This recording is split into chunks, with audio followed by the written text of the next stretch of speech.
Maar het is een heel kort bezoek en we gaan u natuurlijk niet onthouden van dit bezoek van de Amerikaanse minister van Buitenlandse Zaken, Marco Rubio. Zojuist is de Amerikaanse minister van Buitenlandse Zaken, Marco Rubio, geland en vergezeld door minister Ramdin en ambassadeur Robert Fossé wordt hij dan gebracht naar de Sabaku Lounge, waar het gesprek zal plaatsvinden met president Chandrika Persat Santokhi. Zoals ik u heb verteld, zal er een persmoment plaatsvinden. En dat gaan we u zeker straks brengen. Good afternoon, President of the Republic of Suriname, His Excellency Chandrika Persat Santokhi, His Excellency Minister of Foreign Affairs of the United States of America, Mr. Marco Rubio. Welcome everybody, dignitaries, ladies and gentlemen of the press. All a warm welcome to this press moment in the context of the visit of the Secretary of State of America, President Santokhi. I give you the floor. Thank you, Madam. Good afternoon to all of you.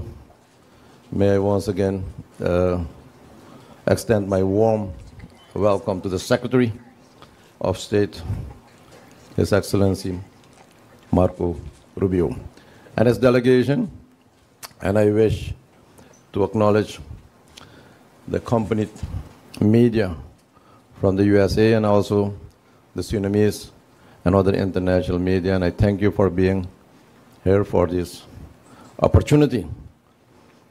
Ladies and gentlemen, I have warmly welcomed the Secretary of State of the United States of America, Marco Rubio, and his delegation to the Republic of Suriname. And I may add that this is his first visit to the Caribbean, specifically Jamaica, Guyana, Suriname, and within a very short time after taking office. Secretary of State Rubio, your visit provides a good momentum and opportunity on the way forward for our bilateral relations.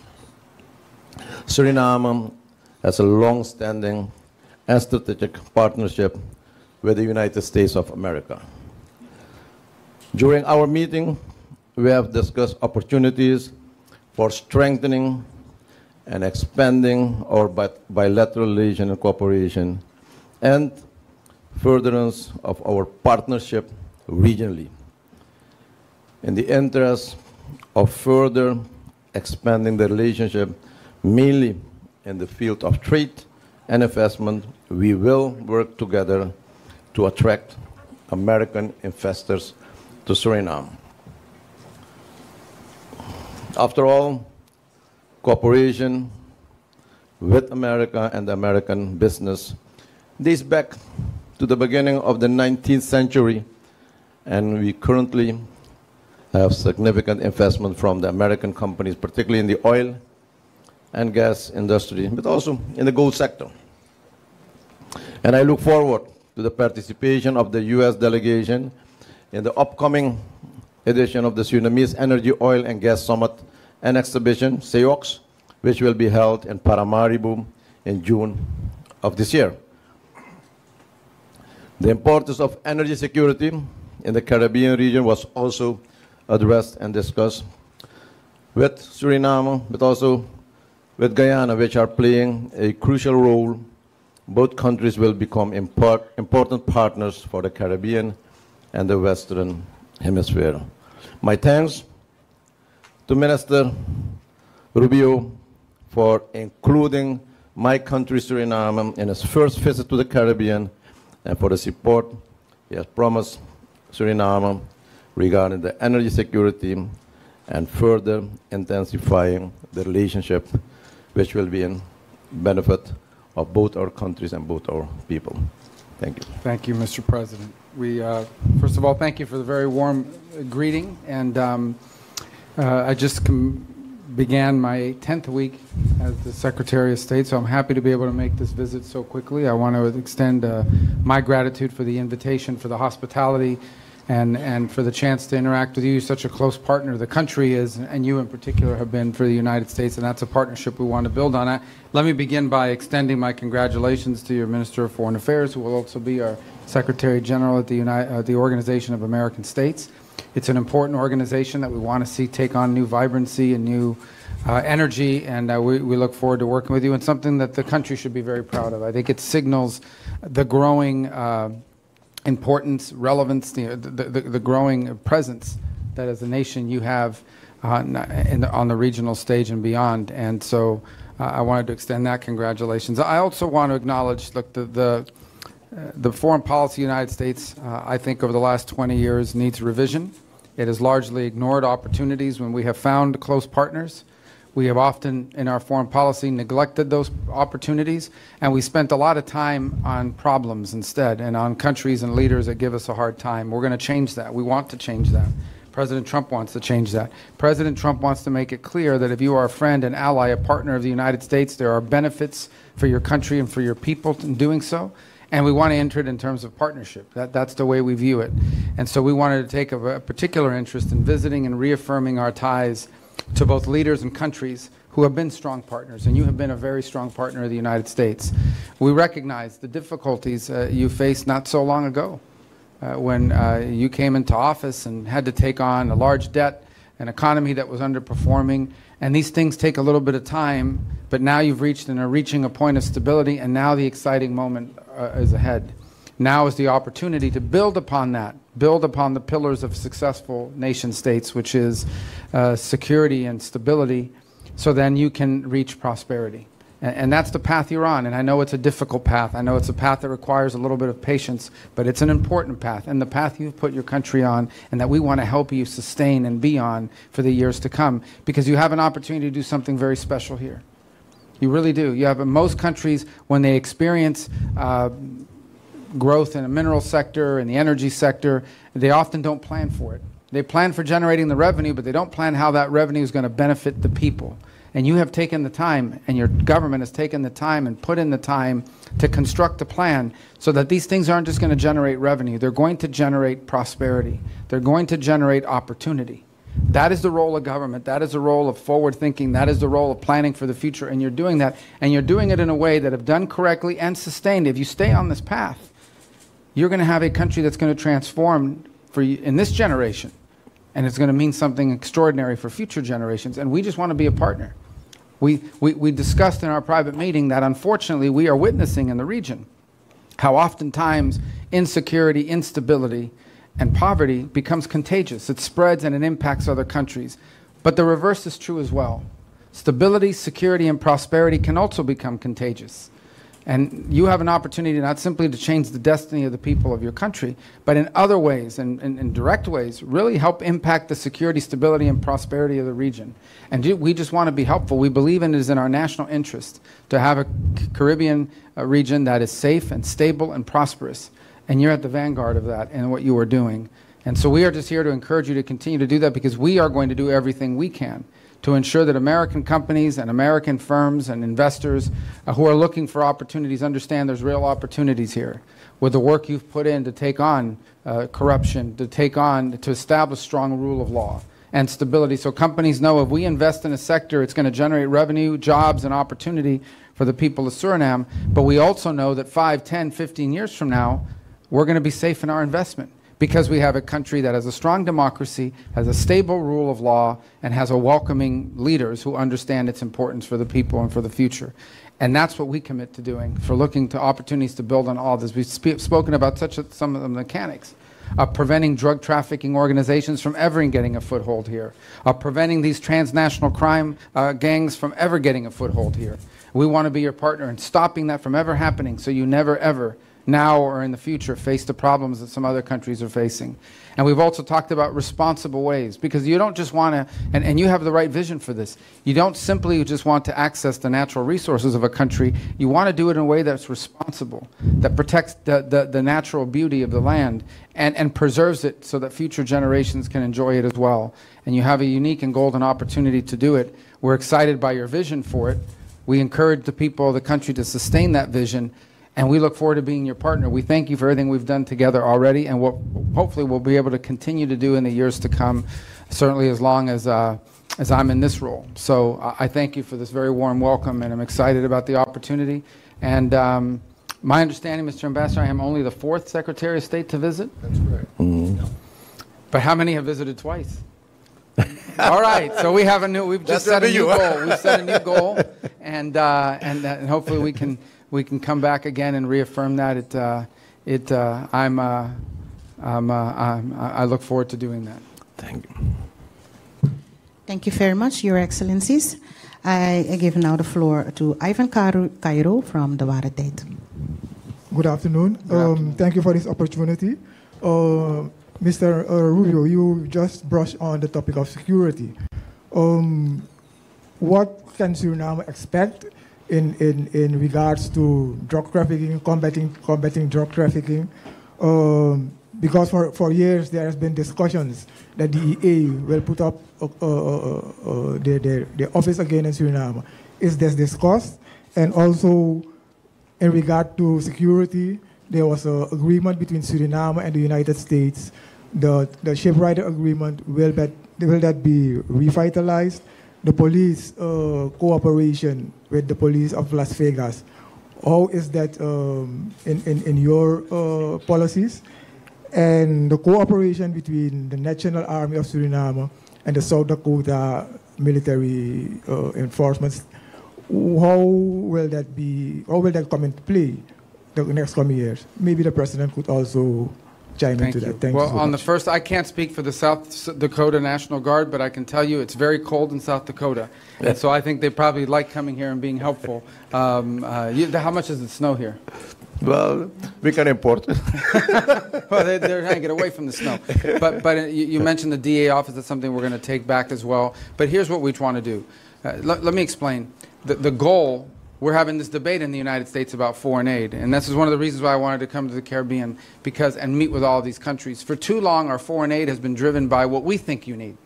We tell you, okay, these are the 5 things we're going to do for you. Well, those aren't the 5 things you want. We're changing that. We want to make sure that we're providing the assistance that the countries need. We want to turn this power back over to our embassies under the State Department, so we're providing the assistance you need. Let me tell you the best foreign aid programs are the ones that come to an end because they've achieved their purpose. The purpose of foreign aid is not for the United States to be here for 25 years providing law enforcement. The purpose of the United States is to help you build the capacity so you will be able to do it sustainably forever. Our job is to help you become self-sustained in this regard, and not only self-sustaining, but the goal is ultimately to help you be able to do this so well that you're now teaching other countries how to do it. You now become the country that helps others do it as well. And we think we can help with technology, with personnel, with best practices. We've talked about some of this already. We want to continue to build on that. Because what you don't want to see for a country is a place where drug trafficking organizations and gangs say, that's a place where we can run guns. That's a place where we can move drugs, because they don't have the resources available to stop us. Then you become a magnet for that sort of activity. And nothing will set you back on economic growth and prosperity faster than that. When these vicious gangs get into a country, they start shooting each other and anyone who's standing in between. And it destabilizes society. You never want to reach that point, and we want to help you prevent that. We want, when these drug dealers look at the world, we want them to say, I don't want to go through Suriname because their police departments and their law enforcement is so strong, they'll catch us. Let's go somewhere else, or let's go into another line of work. And that's what we want to see. So we are open to any programs we can do to build the capacity, which is already extensive. This partnership is very close. I mean, we cooperate on all of this already. We just want to keep building on it so that you can build a capacity where not only do you do it for yourself, but you're maybe helping other countries in the future do it because you become so good at it. That's what we want to focus on. That's what we want to do. Yes, thank you, Secretary. Just to add some more information, yes, the topic of having the DEA office in Suriname again was discussed, and that will be further considered by the U.S. government. The topic on the security agreement, as you mentioned, the shipwright agreement, we do have a new agreement which has been approved already by the government, and that agreement has been submitted to the Parliament, and we are waiting for the approval. But after the approval, that agreement will be a very strong mechanism to get more support from the U.S. government in terms of technical support, but also material support in the interdiction program, particularly those criminal organizations who are making use of our territory by illicit dropping of illicit stuff, but also illicit lending. with the new mechanism and with the technical assistance of the U.S. agencies, will bring an end to this threat, which is very dangerous for our nation, but also the neighboring countries. Thank you very much, Your Excellencies. And now it's time for Ed Wong from the New York Times. I thank you, Mr. President, Mr. Secretary, for taking questions from us. Mr. Secretary, first to you. You've traveled throughout the region. As you know, China has a growing presence throughout the Caribbean and Latin America. You carried out an effort to limit a Hong Kong company's presence in the Panama Canal, and you talked with some reservations about Chinese projects yesterday in Jamaica. I was wondering, is it the aim of the Trump administration to try and have the two superpowers reach an accommodation or an understanding where each power limits their military, diplomatic, and economic presence in the backyards of the other powers, meaning spheres of influence for each power? And then related to China, in 2019, you supported legislation to have the U.S. government support the protesters in Hong Kong, the pro-democracy protesters. And mostly the protests are peaceful, but also occasionally they disrupted public life. And so based on your rationale for deporting campus protesters in the U.S., would you now support the Chinese Communist Party or Hong Kong authorities deporting foreigners who took part in those protests in 2019? Yeah, the first question is silly because the people that we're getting rid of in our country are vandalizing. They're not protesters. They're taking over college campuses. They're harassing fellow students. We let them in our country to study. We gave them a visa because they said, I want to go to your university, I want to get a degree. They didn't say, I want to go to university and I want to vandalize your library and I want to chase Jewish students down the street and I want to wear a mask over my face like if it's Halloween and terrorize people. We didn't give them a visa to do any of that. So we don't want those people in our country. They're not demonstrating for, they're going beyond demonstration. They are going and they're creating a ruckus. They are creating riots basically on campus, and it's unfair for students. Some of these schools are some of the most expensive schools we have in America.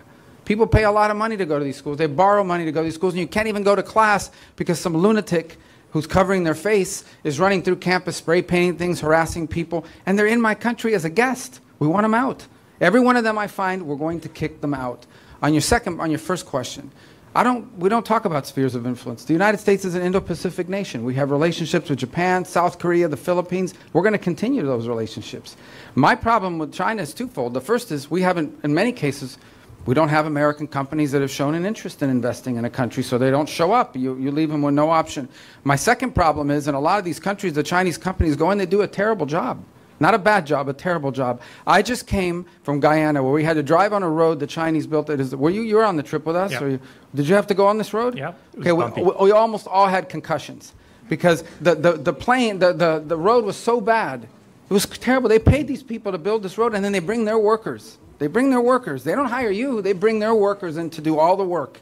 And then, or they want you to borrow a bunch of money and then they hold it over your head. So what I want is for countries to have an alternative to that. What we want is for countries to have an alternative to that. If you're going to build a road, I want you to have a real road. They were better off with the dirt road than the road we were just on. And it's not the fault of the current administration. You know, in Guyana, that was a road that was built before, but they did a terrible job. If you did that job in America, someone would sue you for a lot of money. Okay? It was a bad road. So we want to be able to ensure that we are providing alternatives to what we think is bad work by the Chinese that never finishes on time, is always over budget, and brings their own workers, don't even hire the locals.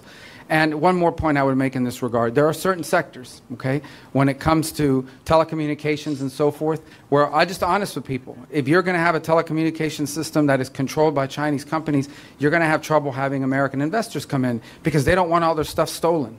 They don't want all their stuff yanked out by some back door that the Chinese have installed in their telecommunications system. Again, we've had to face that too in America because Huawei was deploying in America as well.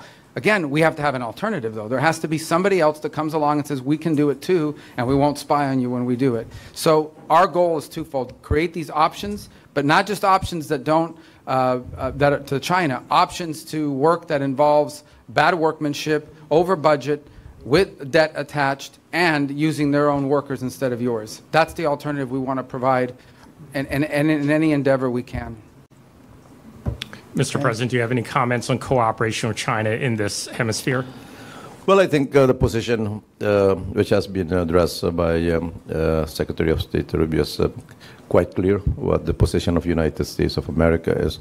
Our position as a country is that we are developing our countries with international cooperation with a lot of countries, more than 170 countries we are cooperating. All these cooperations are based on pragmatism, based on the need and the national interest of the countries.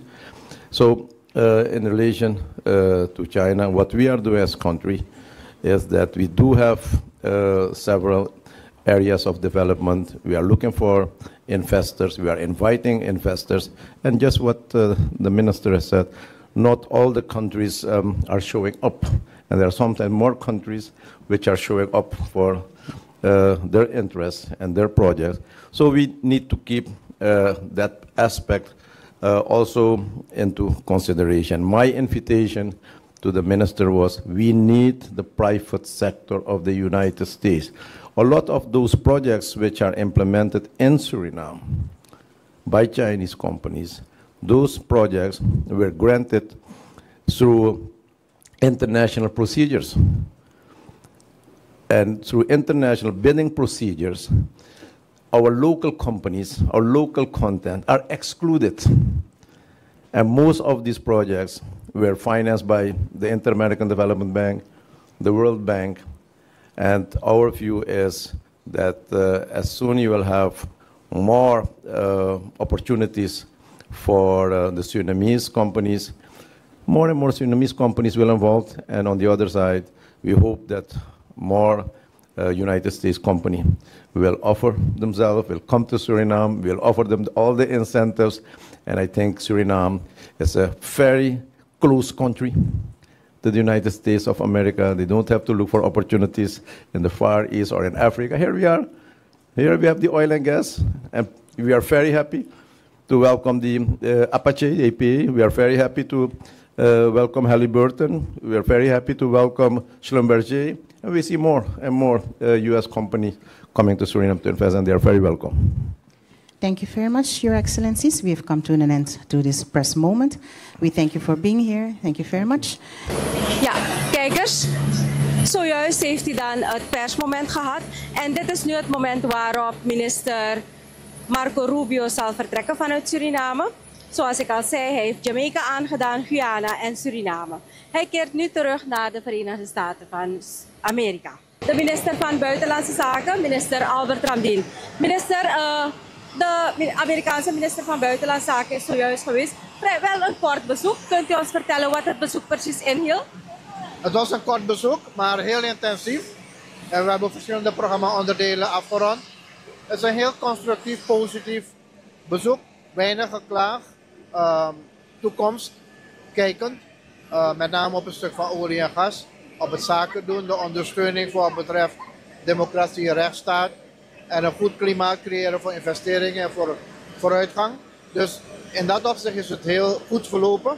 De discussies waren goed. We hebben op alles substantieel kunnen reageren. Dus we zijn eigenlijk, al is het bezoek kort geweest, het nodigt uit tot een vervolgbezoek. Dat die afspraken zijn ook gemaakt, dat het wel gaat gebeuren. En daarnaast gaan we dus gewoon rustig voort. Ik denk dat deze regering goed onderweg was. Dat is ook erkend. De herstel van de economie, de samenleving is rustiger. We hebben democratie en rechtsstaat. En uiteraard, er is nog veel werk te doen. Maar het feit dat we ons goed voorbereiden op de nieuwe economie met olie- en gasinkomsten, dat is ook erkend hier. Dat we eigenlijk op de goede weg zijn. En al is het een bezoek geweest van 1,5 uur. Er is zoveel besproken, zoveel uitgezet. En met name ook op het stuk van het behoud van een stukje veiligheid in de regio. En men is heel tevreden over de situatie in Suriname. Ja. En wij gaan dus gewoon rustig voort. Minister, u zegt er is over veel gesproken. Wat zal prioriteit hebben? Prioriteit heeft het mobiliseren van de ondersteuning die we verwachten van het Amerikaanse bedrijfsleven. Om ook mee te doen in deze economische boom die er gaat zijn. Investeringen te plegen.